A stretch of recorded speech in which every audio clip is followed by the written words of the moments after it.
Hey, I'm Highlnd, and I'm here with Neon Owl on Groove Cruise. Hey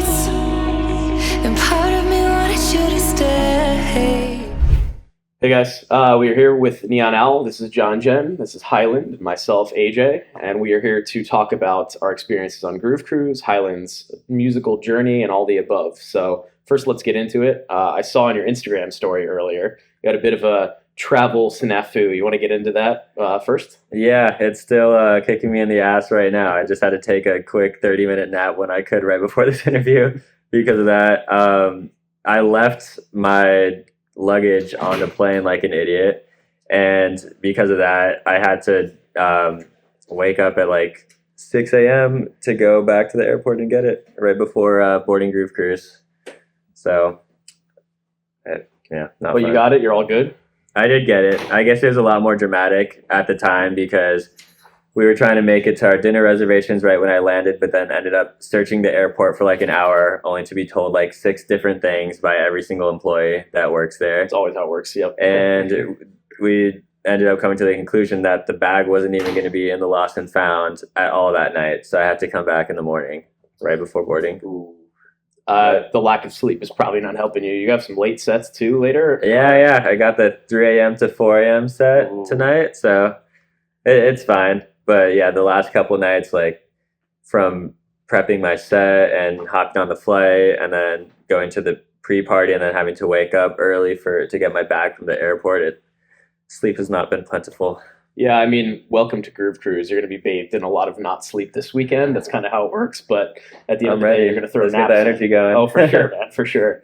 Coffee, water, naps. That's the best thing you could do for yourself. But besides that, I mean, we've only been on the boat. We're still actually at dock. I know you guys can't see that. I don't think we're ever leaving. I don't think it's actually a ruse. But how have you liked the experience so far? Like, what have you seen? So far, it's been great. I've never been on a cruise ship in my life, so it's been slightly overwhelming, but I'm just like still in disbelief that this thing is actually going to set sail at some point. It feels like a permanent structure, like a huge like Vegas casino or something. Like the first thing I did, like within maybe like 30 minutes of getting on board, is immediately went go-karting on the roof. Oh, that's awesome. You went up there? Yeah. Was it worth it? It was worth it. Oh, absolutely worth it. That was a great way to kick it off, get the views of Miami while go-karting. Why not? On top of a boat. Yeah. What more can you ask for? Yeah, this cruise ship does have a go-kart. For all you people that don't know that thing exists, we're all still blown away by it. It also does have a casino. You mentioned casinos. It does have a casino on one of the floors. a lot of things in here. I don't know if you walked around and saw all the different people and the themes and stuff. I'm going to throw this in here in the middle of this interview as well. But there's actually 2 themes a day. And as a fun question. I did not know that. Yeah. It's a fun thing because I don't really tell the artists as much. It's more of like for the fans and the people. Yeah. But in any case, 2 themes a day. Like tonight's is space, for example. If you could pick any theme for Groove Cruise for a day, what would you choose? Ooh, that is a tough one. I don't know. I feel like zombies or like a Halloween one would be fun for everybody. I love dressing up on Halloween. The spooky costumes and the goofy costumes and mixing those things together. I feel like that'd be a really fun theme for a cruise. Yeah, love that. Yeah, I always feel like holiday themes are super fun, even if they're not on the actual holiday, just because like you get to go like all out. Oh yeah, last Halloween I was Santa Claus for. Yeah, I was on Ember Shores. I think at this point it was like 2 to 3 years ago, and it was like well before Christmas, and like our group just dressed up in like Santa like elf costumes. And I love that. So yeah, so I wanted to ask you a little bit more about your artist journey so far and sort of like, where your inspirations began, maybe like when you were younger and how those initial inspirations kind of shaped your sound to where it is today. Yeah, it goes way back before electronic music at all. Like it just goes back to probably when I was 13 and I got my first guitar, or my brother got a guitar, and he ended up throwing it to the side, and after about a year, I picked it up one morning before school and just started playing nonsense, and I was hooked immediately. And after that, I just got addicted to learning. So I like taught myself on YouTube, and I would spend every hour after school that I possibly could, like skipping my homework, like obsessing over learning the guitar until my grandparents ended up getting me some lessons. And then that just kind of like kicked off my whole journey into being a musician. I went to college for it. I dropped out of being a firefighter cadet. I was a firefighter cadet, and I ended up skipping going to the fire station because I was like so obsessed with like learning guitar and like recording it on Pro Tools or whatever. So that was the start before EDM. Sure. Let's see. Lately, with my project, I've been getting a lot of inspiration from the culture surrounding trap music right now. I feel like it reminds me a lot of going to rock and roll shows and metalcore shows and stuff as a kid. Like that energy was so palpable, and I feel like you don't get that as much in the electronic scene anymore. And the first time I really felt that energy was at like a trap show, like when like hybrid trap, like ISO XO, Flosstradamus type stuff. And that really inspired me. Like I love that music, but more so just the energy inspired me, and I want to or I'm aiming to like bring more of that energy into my shows and also into my music in general, because I feel like it doesn't have to be genre specific. Cool. Love that. Yeah. Thank you for sharing. I related to a lot of what you said. First about, learning how to play guitar and kind of starting with, other musical instruments before going to EDM. And then second of all, about trap as well, because I think when I was younger and when I was in high school, I was a huge fan of like early trap, like hip hop back then too. But then I was also really into like post hardcore and like more like pop punk stuff. So it's really cool now seeing how, different genres are colliding. You're kind of creating like similar like, vibes, even though the genres are pretty different, like you said, with like, I don't know, people like moshing and like doing crazy stuff at shows now. Like, Yeah, I don't think it has to be all genre specific. I guess like the genre does have something to do with it, but I think there is room to like create energy or that type of energy within your fan base and your audience, and people will start coming to shows that give them that energy. Yeah, totally.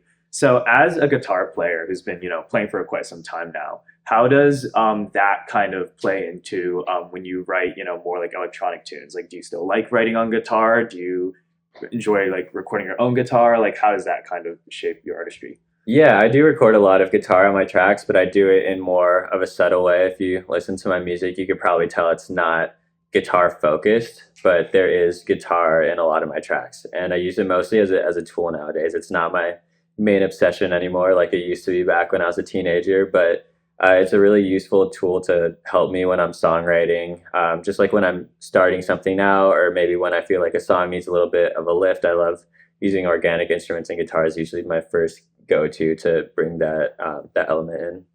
Yeah, totally. And I know a lot of artists have kind of like an instrument of choice when they write, whether they like playing piano, whether they're also a vocalist, and they kind of like lay down some melodies that way. So yeah, it's really cool to hear more about your creative process. I'm going to pass it over to AJ for a couple more questions. Sure. So you are an LA native, correct? I am an LA native. Do you think that influenced your music career in any sort of way more than like living in another city? I was just curious about that. Well, I don't know what it'd be like living in another city. I don't think it influenced my taste in music. I mean, maybe it did. I guess maybe if I grew up in the South, I'd be more into country. But I grew up in LA, and I was kind of always into just kind of like the counterculture scene type stuff, like with the metalcore, post-hardcore, rock music, and stuff like that.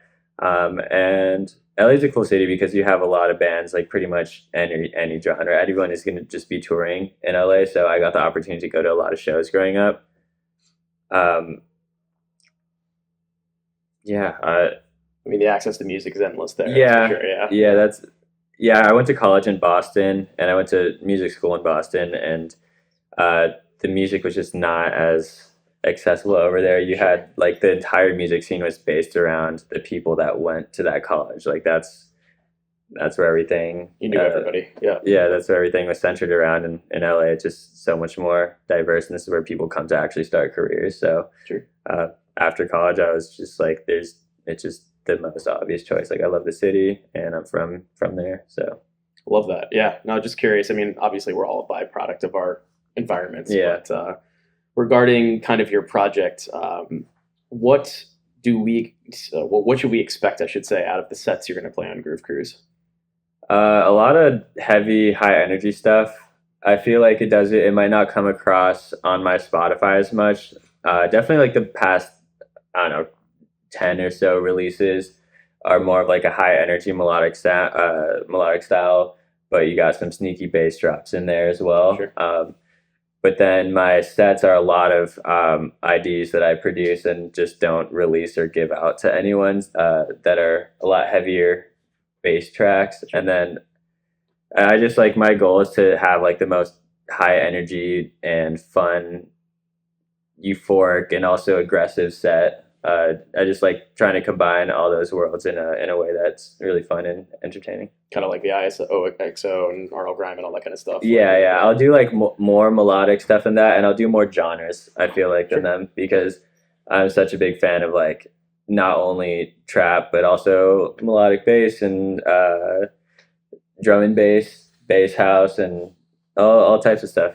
We love some drum and bass, that's for sure. Oh yeah, there's not enough on this cruise. I know. I'll try to expand it in the future. That's for sure. But regarding those sets, I'm super excited. I mean, regarding your project in general, I wanted to make sure you have a chance to highlight anything that you are looking forward to in the next year that you'd like to tell our viewers about, I guess.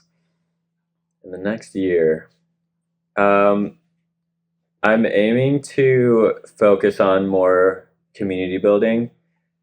Like, as soon as I get back from Groove Cruise, I'm gonna go full steam ahead planning some kind of like underground renegade live shows just for the little community that I've built, and then my best friends who I'm kind of doing it with.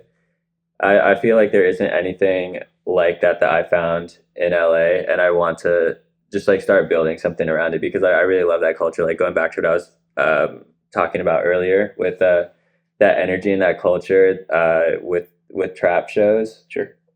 I think that LA needs more like underground bass music shows, and literally anything that's doing melodic aside from like the big Insomniac clubs, The straightforward ones. Yeah. Good luck, man. That sounds awesome. I feel like every scene needs a bit of a counterculture scene. Like, that's the best way to see the real side of music. I mean, there's like some great renegade sets that end up happening on Groove Cruise that are people just messing around and playing genres you never thought they would have played, and like that makes it so much better. Yeah, I'm hoping to be a part of that randomly, just on a whim. Exactly. I'll look out for it, man. So, besides all that, I guess, do you have any other questions, John Jen? Because I was going to jump to our fun one. Okay. Yeah. There you go. So first of all, yeah, definitely think that's really cool that you shared all that. I remember going to an ISOXO show like less than a year ago, and it was like somewhere in SF, like near Land's End, and it was like completely, just like no promo about it. You like texted a number, you showed up, it got like shut down by the cops. Yeah, it's crazy. Yeah, I went to a couple of those in high school. It was very, very sus, but extremely fun, and something that's such a great experience. Yeah, so props to you for trying to bring that back and doing more of that in LA. But I'll ask the fun question. I think this one has been really fun and just ask different artists. But if you were the captain of the ship and you could choose a destination for Groove Cruise, where would it be? I feel like I'd go to South Africa, because it's been a lifelong dream of mine to go scuba diving with manta rays. I feel like if we could dock over there, get a nice long cruise, and then I could finally go scuba diving with manta rays. That's a great answer. Yeah, you can't really top that. I think they're swimming with pigs or something as activity here, which I didn't even know about. I found that out like an hour ago. So I will definitely be doing that. I don't even care how much it costs. That sounds awesome. Wildlife is always fun to be around, especially the manta rays. I mean, are just breathtaking. They're huge. They're like it's hard to wrap your head around. Yeah, just like this boat. Literally. On that note, appreciate you coming on. Appreciate the insight. Appreciate you guys watching, and hope everyone has a fun Groove Cruise. Thanks. Sweet, thank you.